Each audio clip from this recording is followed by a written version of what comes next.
రేపు దూర్వాగణపతిని ఇలా పూజించాలి. శ్రావణ శుద్ధ చవిత అనగా దుర్వాగణపతి వ్రతము. దుర్వాంకురము లనగా గరిక చిగుళ్ళు.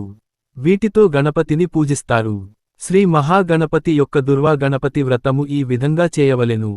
శ్రావణ శుద్ధ చవితి నాడు దుర్వాగణపతి వ్రతము చేయుదురు. దూర్వాగణపతి వ్రత విధానం. విఘ్నేశ్వరుని పూజలలో వాడే 21 రకాల పత్రాలలోను గరిక, గడ్డి, పత్రం అంటే విఘ్నేశ్వరునికి అమిత ఇష్టము.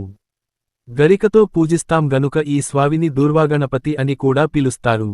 ఈ స్వామిని అర్చించేటప్పుడు జంట గరికపోచలతో 21 సార్లు పూజించాలన్న నియమము ఉన్నది. యమధర్మరాజు కుమారుడు అనలాసుదుడు. ఈయన అగ్ని సంబంధమైన తేజస్సుతో జన్మించాడు. అందువల్ల ఆయన శరీరము నుంచి వచ్చే అగ్ని ఆవిరులు ముల్లోకాలను బాధించసాగాయి. అప్పుడు ఇంద్రుడు గణపతిని ప్రార్థించాడు. గణపతి అనలాసురుడిని తన బొటన వ్రేలితో నలిపి ఉండలా చుట్టి చప్పున మింగేశాడు.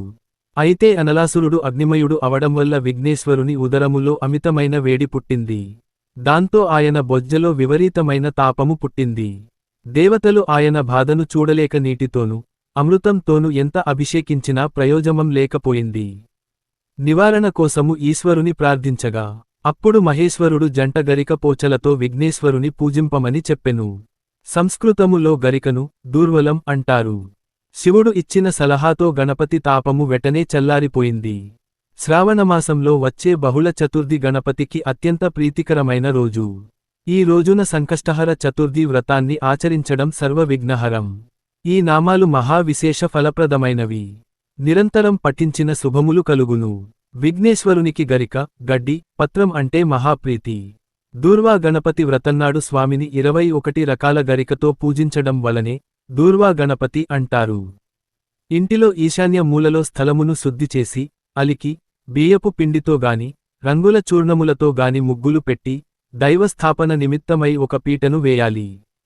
పీట మరీ ఎత్తుగా గాని మరీ పల్లముగా గాని ఉండకూడదు. పిదప ఆ పీటకు కూడా చక్కగా పసుపు వ్రాసి కుంకుమతో బొట్టు పెట్టి వరి పిండి, బియ్యపు పిండి తో ముగ్గు వేయాలి. సాధారణంగా అష్టదళ పద్మాన్నే వేస్తారు. పూజ చేసేవారు తూర్పు ముఖంగా కూర్చోవాలి. ఏ దైవాన్ని పూజించబోతున్నారో ఆ దైవం యొక్క ప్రతిమను గాని చిత్రపటమును గాని ఆ పీటపై ఉంచాలి. ముందుగా పసుపుతో గణపతిని తయారు చేసి పసుపును సుమారు అంగుళం సైజులో త్రికోణ ఆకృతిలో ముద్దగా చేసి దానికి కుంకుమ బొట్టు పెట్టి పిదప ఒక పళ్ళెంలో గాని క్రొత్త తుండు గుడ్డ మీద గాని బియ్యం పోసి దానిపై ఒక తమలపాకు నుంచి అందు పసుపు గణపతి నుంచి అగరువత్తులు వెలిగించాలి. ఇప్పుడు పూజకు కావలసిన వస్తువులను అమర్చుకోవాలి. దీపారాధన నైరుతి దిశలో చేయవలెను. పూజకు కావలసిన